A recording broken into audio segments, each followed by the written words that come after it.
this, I didn't want to come here. He left you no choice. True, but this is the last time. I'm tired of running damage control every time he makes a mess. Right.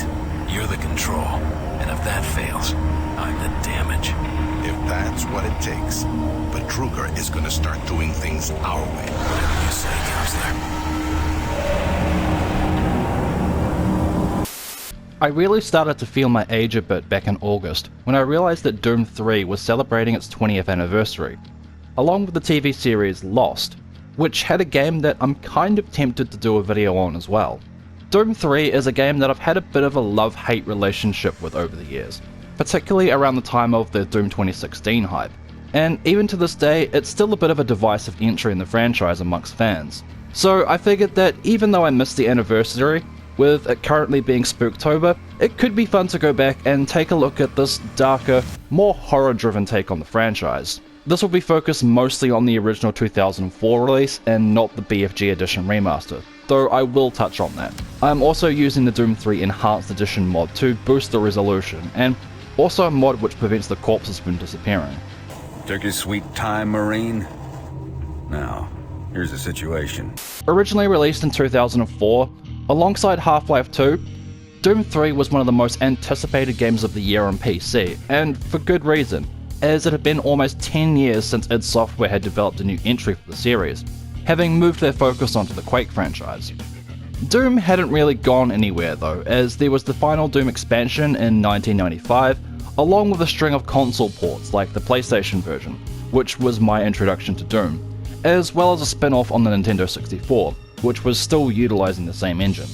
Development started in late 2000 with John Carmack spearheading the project as a remake of the original Doom using the new id Tech 4 engine that was designed to push more advanced unified lighting systems, animation work, and scripting to create a more involved and horror-driven experience compared to the original Doom.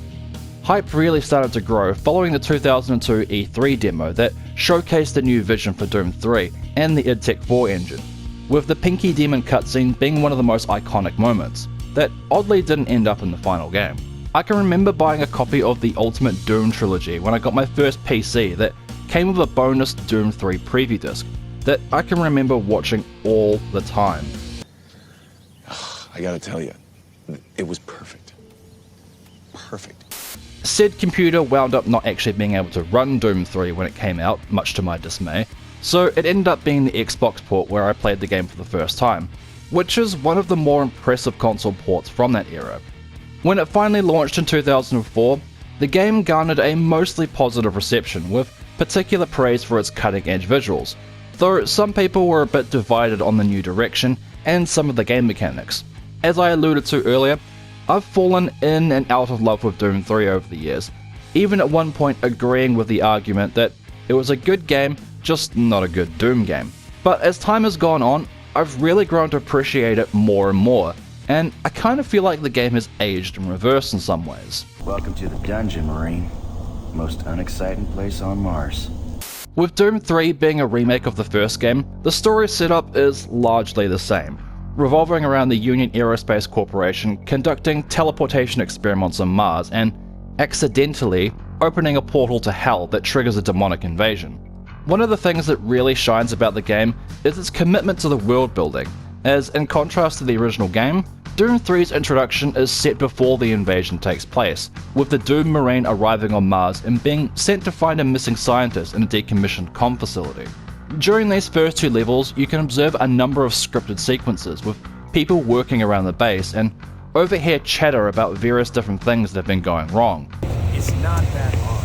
Why don't you crawl your fat ass down here and do it yourself? Because I'm getting paid to make sure you do it. I hear there's been more accidents in Delta. Accidents? That's good. Is that what they're calling them now? So, tell me, just what the hell is happening over there? Beats me, man. Look, all I do is repair the converters when they blow, okay? That's it. Fine. Listen, I'd love to talk, but I'm really busy. Liar. You really get the impression that most of the people hate working on the base, which really helps build the tension and oppressive atmosphere. The world building extends even further with the PDAs you find, which explain what a lot of the different areas of the base are for, and there's always some kind of backstory for why someone has left a medkit and a shotgun in a supply case. This also includes an explanation for how a shipping error led to there being chainsaws on Mars. It's a very different introduction compared to the original Doom, as it's almost about half an hour before you actually shoot anything. Well, unless you get a bit excited. Oh yeah, keep in mind, civilians are working down here. Don't get excited and shoot any. Welcome to the dungeon, brother. Enjoy your stay.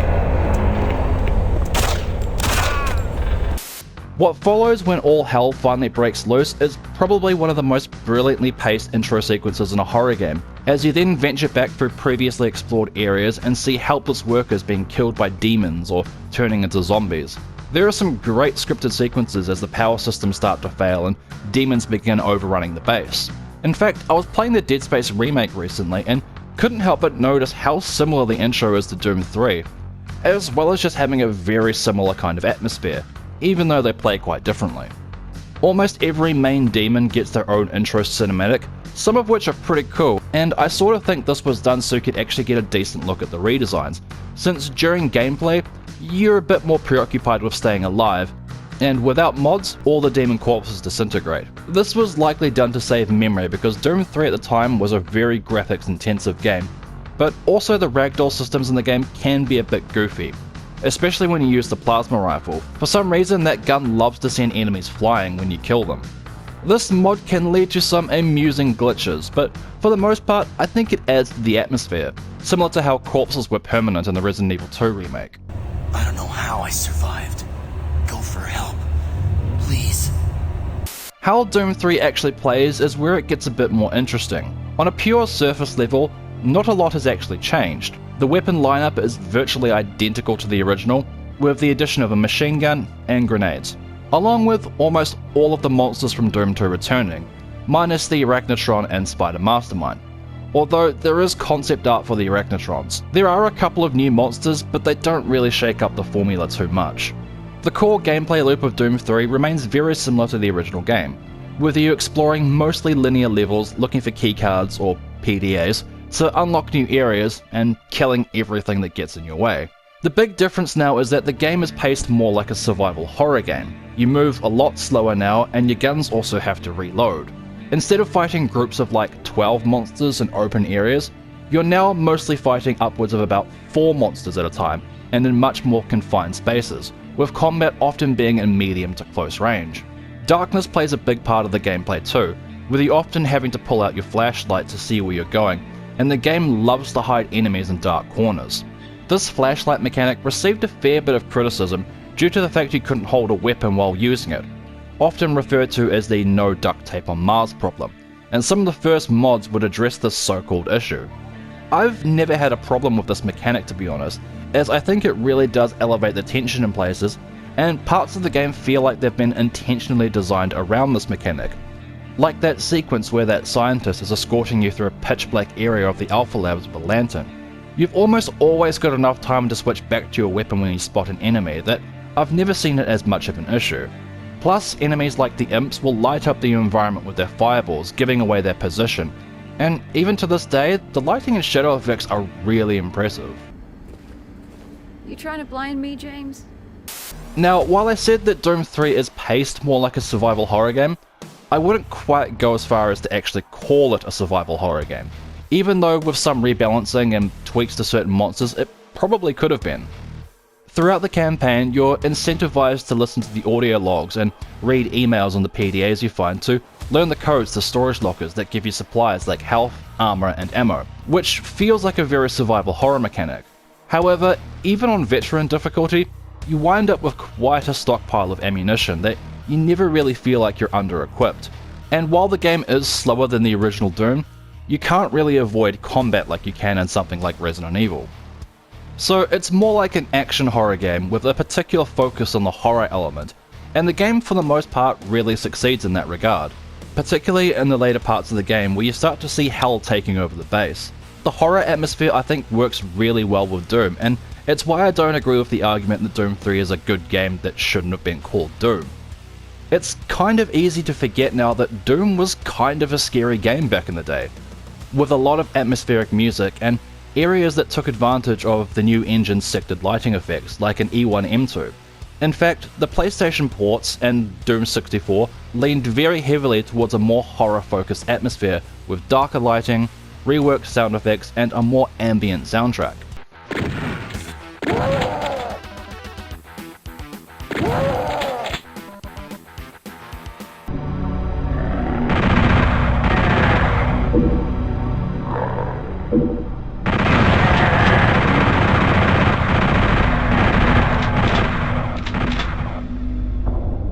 I first played Doom on the PS1 after playing Resident Evil, and to me, it felt like a horror game, so it makes sense to me why they took Doom 3 in this direction. With that said, I also can't sit here and pretend like Doom 3 doesn't have some quirks to its combat that can be a little bit annoying. Now you've done it. You've made me turn my chair. During the opening few levels, the designers put a bit of effort into crafting some clever ambush sequences where enemies will break down doors, crawl out of floor grates, or drop down from the ceiling. But then, after a while, some of the ambushes begin to get a bit irritating. The most common one being the monster closet ambush, where you pick up an item and a wall disappears, revealing a monster right within attacking range. Or the most annoying one where they place an imp behind a door that lunges at you, which is almost always unavoidable, and this one gets really fucking old fast. After a while, the game will often start to just simply spawn enemies in and try to catch you off guard by spawning a monster behind you at the same time. Sometimes the game will try to scare you with this tactic, but it doesn't always work. Like this bit where Betruga taunts you and then spawns in 2 lost souls? Destroy him.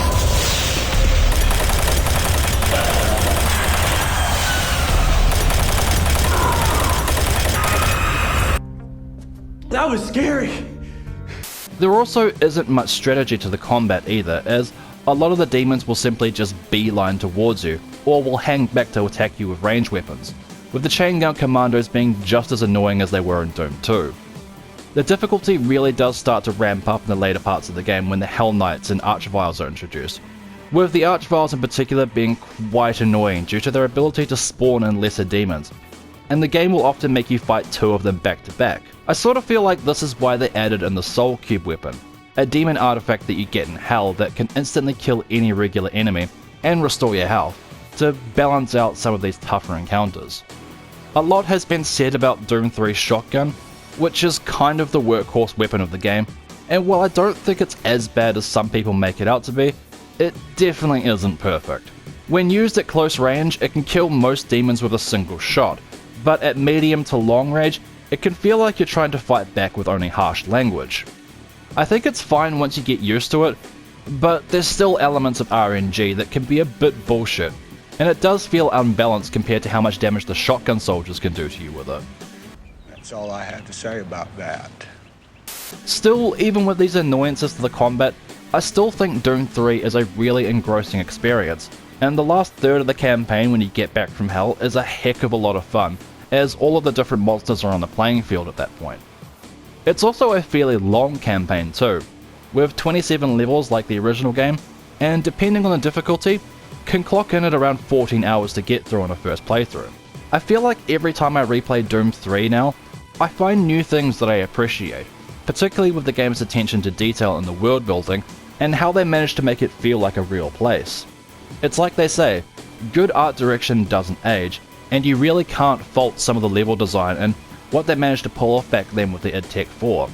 Red Team, we're showing your position less than 100 meters from the signal. There's no data suggesting any ancient Civ development in that area. I think they're up to something they just don't want us to know about. Some things never change around here.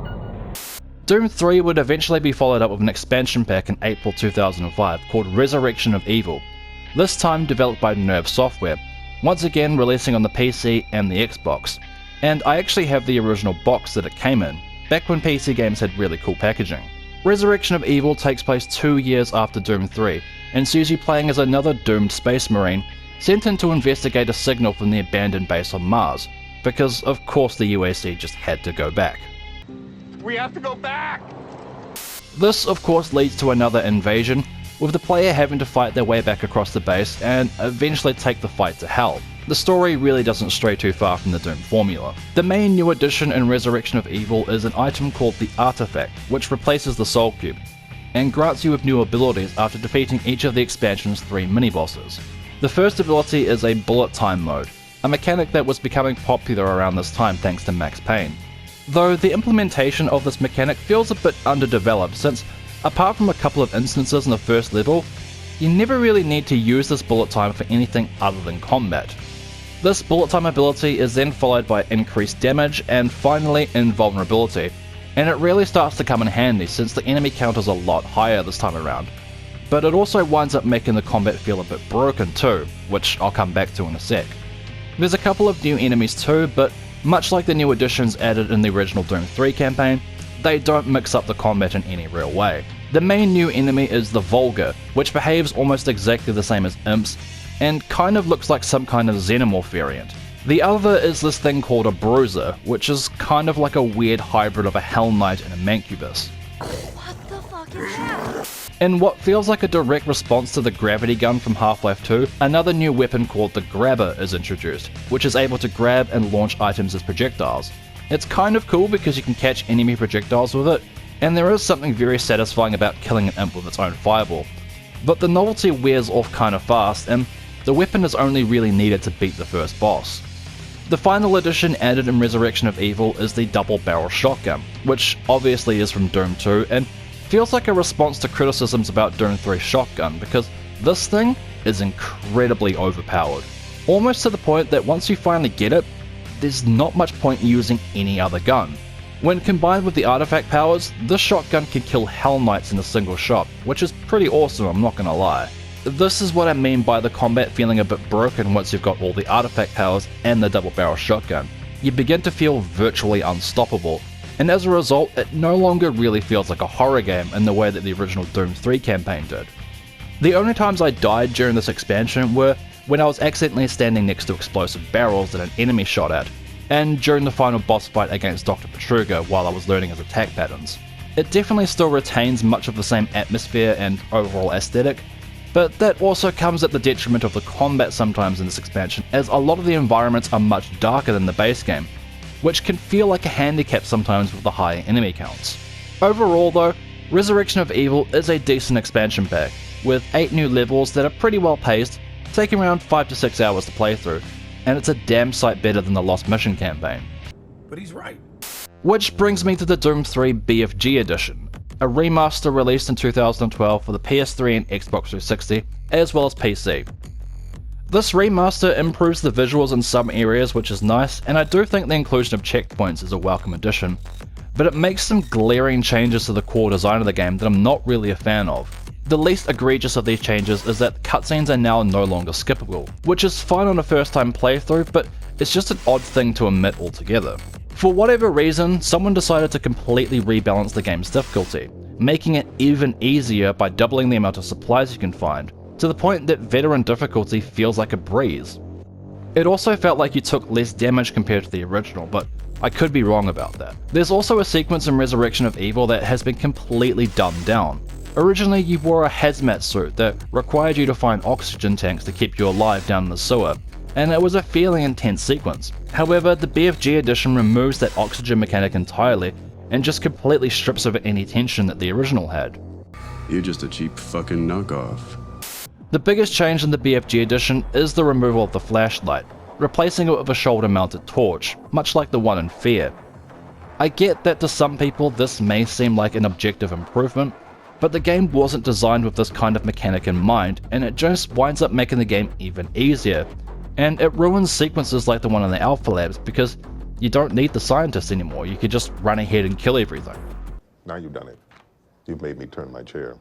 The BFG edition also adds a new campaign called the Lost Mission, which is supposedly based around cut levels from the original game, taking around 2 hours to complete, and the whole thing is ultimately rather forgettable. Compared to the main campaign and Resurrection of Evil, these environments just feel a bit soulless, comprised of disparate corridors and rooms that don't really feel like they serve much of a purpose. And you'll notice some blatant recycling of assets too, like the Exis labs are just the Delta labs, and where you find the super shotgun is the same office asset where you first encounter the Lost Souls. They're the same picture. The Hell levels admittedly are actually pretty cool and kind of make up for how bland the rest of the campaign is, But even then, the final boss feels really lazy because it's literally just the Guardian boss from Doom 3. Only now you just have to shoot it, and since you have the BFG, it makes the fight almost laughably easy. It's a bit unfortunate that this BFG Edition is the only version of Doom 3 available on modern consoles, unless you still own the original Xbox port.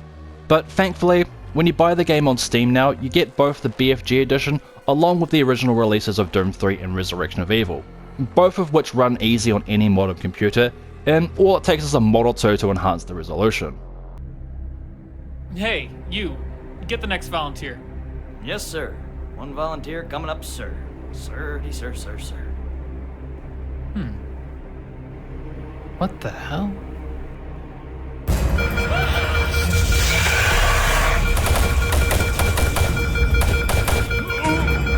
My god, what have I done? Speaking of mods, before I wrap this video up, I feel like I'd be remiss not to talk about the classic Doom 3 mod. Developed by a group called Flaming Sheep Software and released in 2005, this mod is a full recreation of episode 1 from the original Doom in the id Tech 4 engine, and it's a super impressive effort, even starting with a kind of cheesy opening cinematic to set the stage. It manages to walk that fine line of being immediately recognizable as the original Doom levels, while updating the art direction to make it feel like it makes sense with Doom 3's more realistic tone. They didn't just throw the old map geometry into the Doom 3 engine, slap some new textures on the walls and call it a day, making it a lot of fun to explore these familiar locations and seeing how they reinterpreted them.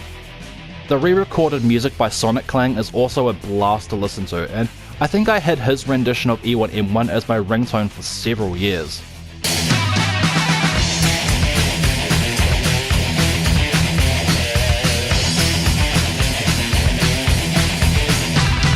The one caveat is that this mod is really hard though, and even if you're an ultra-violence veteran of episode 1, you're likely going to die more than a few times playing this. The developers did make some adjustments to the enemy counts, but ultimately it still didn't change the fact that Doom 3's mechanics weren't designed around the combat flow of the original Doom, and the abundance of shotgun soldiers can make the combat feel a bit cheap at times. But still, it's a fantastic mod nonetheless, and worth checking out for any Doom fan that somehow never played this back in the day. Look at that.